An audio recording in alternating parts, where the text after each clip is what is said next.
for coming back to my channel. This is Emily. If this is your first time, thank you for stopping by. Please don't forget to subscribe before you leave. And if you're already a subscriber, I really appreciate it. We are almost at 1,000 subscribers. So I really appreciate you guys all clicking that subscribe button. And don't forget to like and share. So in this series of my CEO journey, my goal is to hold your hand or guide you if you are thinking about opening up your own assisted living. So this playlist, if you go on my channel, go down to my playlist and go down to the CEO journey. That's where I have all the videos about assisted living journey. So the goal is to guide you, hold your hand, so you can walk through this process and open up your own facility. Again, if this is not enough information, if you need one-on-one coaching, hit me up. I will charge you a little fee to coach you along, but hopefully my videos will be able to guide you so you can pretty much get it all done by yourself without spending any extra money. Because when I started, it was hard. A lot of money was going out and nothing coming in, so it was a long process. I learned as I went, so hopefully this will guide you so you can shorten out your startup process and get yours up running quicker than I did mine, because it took me a while because I was figuring it out. So hopefully all this information I'm sharing with you is going to shorten up your startup process so you can start making money instead of spending and spending and spending. So I've done a lot of videos on the initial process. I'm going to post one up here, my last video that I talked about submitting your initial application. So once you've submitted your application, you now need to continue working on the next steps, because once you submit your initial application and the state reviews it and says okay, once they look that everything is good to go, they will now send your information to the fire department that hey, John Doe has submitted their application, everything looks good, they're ready for your fire inspection. So now the fire department is going to now call you and say, hi, I got your information from the state. They say you're ready for your fire inspection. When can we schedule that? So between that, what you need to do that I didn't know, I submitted my application and I just sat and I was waiting for the fire department to call. But the state had not even told the fire department that I was ready. So what you need to do, not what I did, you need to call the state every single day until they tell you that they've sent your information over. It's usually through an email.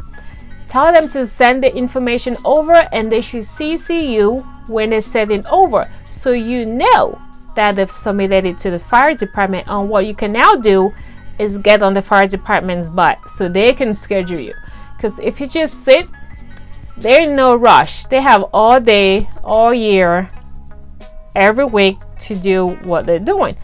But you are paying that mortgage, you don't have all day to sit and wait. The sooner they can get their step done, the sooner you can go on to the next step, so you can finally come back to the state and get your license and stop paying the mortgage, okay? So don't do what I did. You need to get on their butt. Call every day. Call the state. As soon as you submit it, wait 2 days. Call back. Hey, I submitted my application 2 days ago. I just want to make sure everything is okay. I'm good to go. If you can let the fire department know. They're going to say, oh, yeah. If you don't hear from them in 2 days, call back. Hey, I didn't hear from the fire department. Were you able to submit my application to them? Because I haven't heard from them. If you don't hear, call back. I haven't heard from the fire department. Call the fire department. Hey, I talked to the state. They said they were sending you my information. Did you get my information? Give them your facility name and your contact name so they can be looking out for your application. So as soon as they get it, they're going to say, oh, I already talked to her about it. Let me go ahead and call her. You see what I mean? Keep calling until they know your voice, your name, and your phone number. Okay? That's going to save you a lot of money. But again, once you submit your application to the state, now you need to make sure you're ready for the fire department. So when they do call you, you'll be good to go. And there are some things that you need to get ready for the fire department. First, policies and procedures. You need to get your emergency preparedness procedure done. You need to get your fire safety procedure done. What happens if there's a fire? What training do you do for your staff as far as fire? What if there's fire? What is the meeting point? What do you know? Is your sprinkler installed? Do you have enough fire extinguishers? So make sure you have those together, so when the state calls you and say we're ready to inspect your facility, you don't want them to come in twice. You want them to come in once, check everything, and give you the approval. Because if they come and you fail, now you got to schedule again and wait and the whole thing. So all the doors, all the exits should have the exit sign, and it should be the ones that glow in the dark. So if there was a power outage, the exit should be able to glow, so someone can see that that's an exit. They can go exit that way. So all your exits should have that sign. Each floor should have a fire extinguisher. Smoke lamps, you should make sure you have your smoke detectors on. Each floor should have each common area. I think we have one in the living room, in the bathroom, in I think all the bathrooms, and it has to be the water resistant one, because we had to change ours too. We had the initial one done, and they came in, they said it has to be the water resistant smoke detectors. So make sure you have that done. So your policies and procedure, make sure you have that done too. So while you submit your application, start working on those policies and procedure. Even start before you submit, because that takes a while, especially if you're going to do it yourself. Already start working on it as soon as you're thinking of, opening a facility and you've paid for the house. Start working on the policies and procedures. So make sure your exit signs are done, the fire extinguishers are done. The other thing is the UL. So the UL inspector, that's also one important thing, or one important part of this fire inspection. So the UL contractors, there are not a lot of them, and usually when you call them, it takes a little while for them to get to your list. So call them early enough, especially after you've submitted your application and your sprinkler is done. Just call them so your name gets on the line. So hopefully by the time they get to you, you're good to go. So call them as soon as you submit your application and your sprinkler is done. So while you're working on the fire extinguishers, make sure you have already called the UL inspector. And what the UL inspector does, they are underwriters, some form of like a third party for the fire department. And what they do, they work in collaboration with the state. I have to write it down, because oh gosh. So they work in collaboration with the state. They review all the state requirements. They do all the checks. They do all the inspections to make sure everything is up to code. Your fire alarms, your extinguishers, your smoke detectors.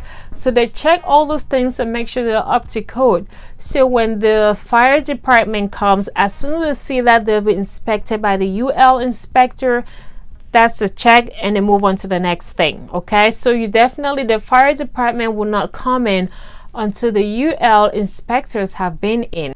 Also, and what the UL inspector does, they do a fire inspector draws a fire plan. So if there was a fire, so they pretty much do like a drawing, a fire plan drawing. There's a lot of drawing going on in this assisted living thing. There's an architect, there's a contractor, there's a lot of people involved. It's a very long process, but once you get into it, you kind of know who does what. So the UL inspector or the UL contractor, they also develop a fire plan. So they pretty much have a specific drawing that they do, and on there they indicate all your exits, all the windows, your smoke detectors go on that drawing, your fire extinguishers go on that drawing, where the fire alarms are go on that drawing, the sprinkler system go on the drawing, and the location in the house. So when the fire marshal looks at that picture, they're able to tell where all the sprinklers are or the detectors, the smoke detectors and the fire extinguishers. We found someone that did the drawing, it was approved, and we moved on. It took a while. All I'm saying is make sure you call that person as soon as you submit your application and you've gotten your sprinkler done.